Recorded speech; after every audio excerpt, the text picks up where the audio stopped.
10:10 पर साले बाबा के गुस्ल से साले बाबा के उर्स का प्रोग्राम शुरू हुआ।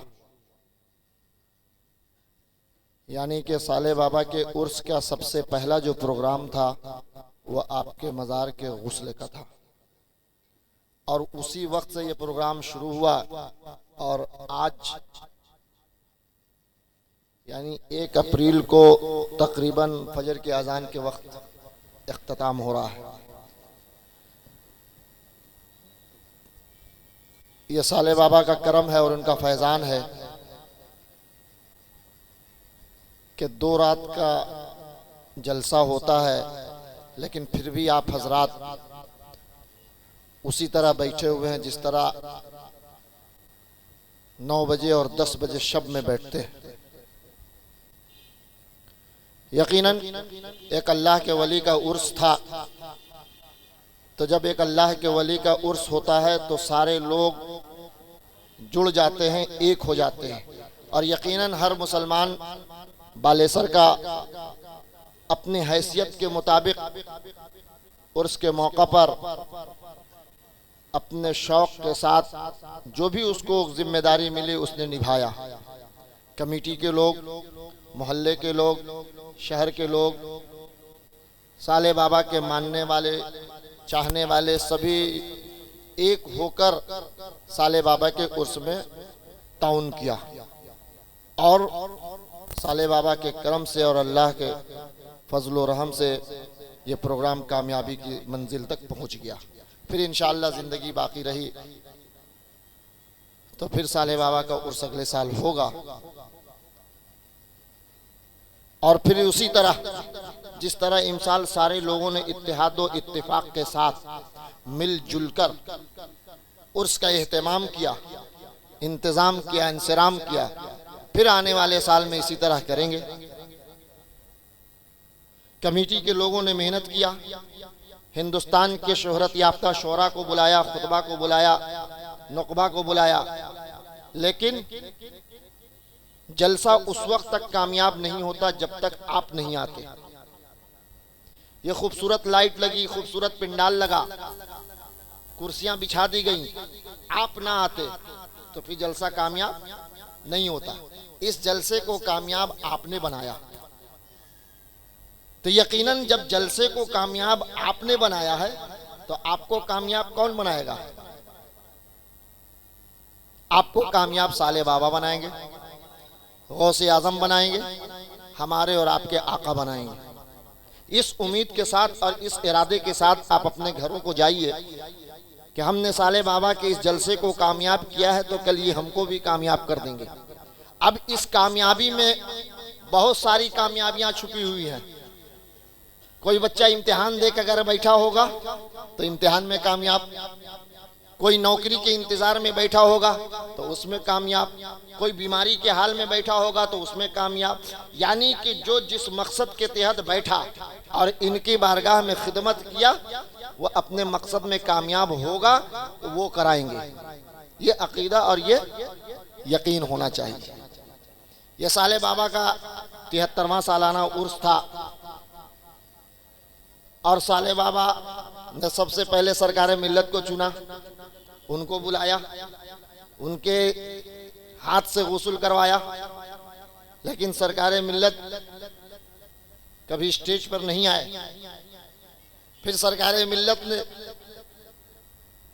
जब वो यहाँ आना बंद हो गया, उनका उम्र की वजह कर, सेहत की वजह कर, तो साले बाबा ने मुझे चुन लिया अपनी गुलामी के लिए और जब तक साले बाबा बुलाते रहेंगे हम आते रहेंगे।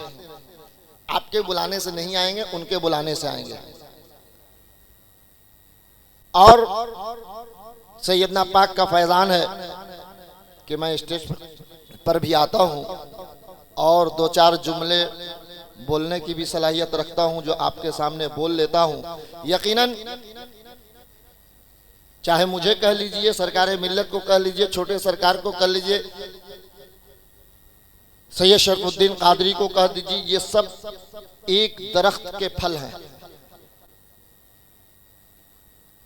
सब एक दरख्त के फल हैं। जो फल बेचने वाला होता है आप उसके पास जाइए और आम जब लीजिएगा तो वो आपको वो पूरा टुकड़े को उठाकर एक एक आम बता देगा कि ये पूरे टुकड़े का आम जो है वो एक ही दरख्त का है। तो वो सारे के सारे लोग सैयदना पाक की औलाद है। जिस तरह से एक इंसान का 4 बेटा है तो बेटा तो 4 है लेकिन बाप एक होता है। उसी तरह से सैयदना पाक की ये सारी औलाद हैं, उनका खानदान है। उलमा ने कहा कि अमजर शरीफ हिंदुस्तान का बगदाद है। और बहुत सारे लोग बगदाद शरीफ जाते हैं, लाखों रुपया खर्च करके जाते हैं। बालेसर से बहुत सारे मुसलमान अभी गए थे, हमारे जानने वाले भी लोग गए थे, लेकिन इतना रुपया खर्च करके वो बगदाद में कुछ देख कर नहीं आए जो अमजर शरीफ में दिखाया जाता है। यानी कि आप बगदाद गए तो सरकारे गौसे आजम के रोजे की जियारत किया, उनके रोजे पर हाजिरी दिया बस।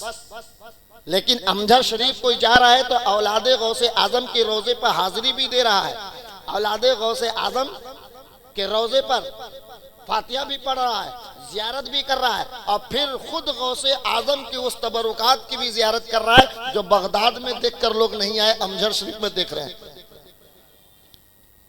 ये उर्स का एक मौका होता है जिसमें आप सारे लोग गए होंगे, लेकिन साल में एक मौका ऐसा फिर आता है, एक ऐसा वक्त आता है कि जो सैयदना पाक की तबरुकात है, जो गौसे पाक ने अता कर दिया, अपनी पूरी खानकाह की तबरुकात को अता कर दिया कि लेकर चले जाओ। पूरे खानदान को छोड़कर जा रहे हो तो खानदान के तबरुकात को लेकर चले जाओ। तो साल में एक वक्त ऐसा आता है जो तबरुकात को निकालकर, उस तमाम तबरुकात के अंदर से पुरानी नीम की पत्ती को निकालकर फिर नई नीम की पत्ती डाली जाती है। उस मौका पर भी जियारत से लोग मुशर्रफ होते हैं।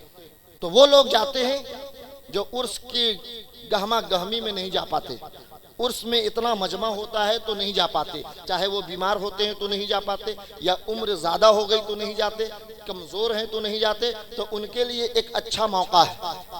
1 मई याद रखिएगा, 1 मई को अमजर शरीफ में सैयदना पाक की वो लाए हुए तमाम तबरुकात की जियारत कराई जाएगी, जिसमें हजरत फातिमा की 72 पेवन की सुजनी है, गौसे आजम की टोपी जो आप अपने सरों पर पहने हुए हैं, जिस मॉडल और जिस डिजाइन की सरकार मिल्लत ने उसी टोपी का डिजाइन यहाँ उतरवा के खुद भी पहना और आपको भी पहनने का हुक्म दिया। वो गौसे पाक की टोपी, गौसे पाक का जनीमाज, गौसे पाक का मफलर और हजरत इमाम हसन इमाम हुसैन का गुलबंद मुँह मुबारक आकाए दो जहां सल्लल्लाहु ताला अलैहि वसल्लम का है। और गौसे पाक के दस्ते मुबारक के लिखे हुए एक कुरान पाक जो एक वरक में एक पारा, 30 वरक में मुकम्मल कुरान शरीफ है, जो कि पूरी दुनिया में कहीं नहीं है। और ये गौसे आजम की खुली हुई करामत है जो गौसे आजम के जाने के बाद भी हम लोग देख रहे हैं। आप अपनी आंखों से पढ़ सकते हैं, ऐसा नहीं है कि गौसे आजम ने लिख तो दिया जरूर लेकिन हम पढ़ नहीं सकते, नहीं। गौसे आजम की करामत यह है कि उन्होंने लिख भी दिया और हम और आप आसानी से पढ़ भी लेते हैं। तो इन तमाम तबरुकात की जियारत 1 मई को कराई जाएगी। लोग हमेशा पूछते रहते हैं कि नीम की पत्ती कब तब्दील होगी।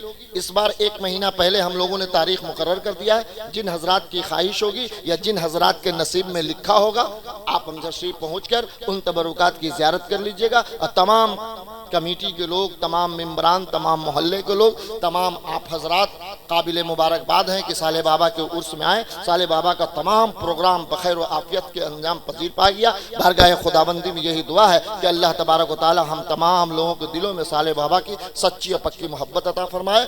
पढ़िए सलातो सलाम या नबी।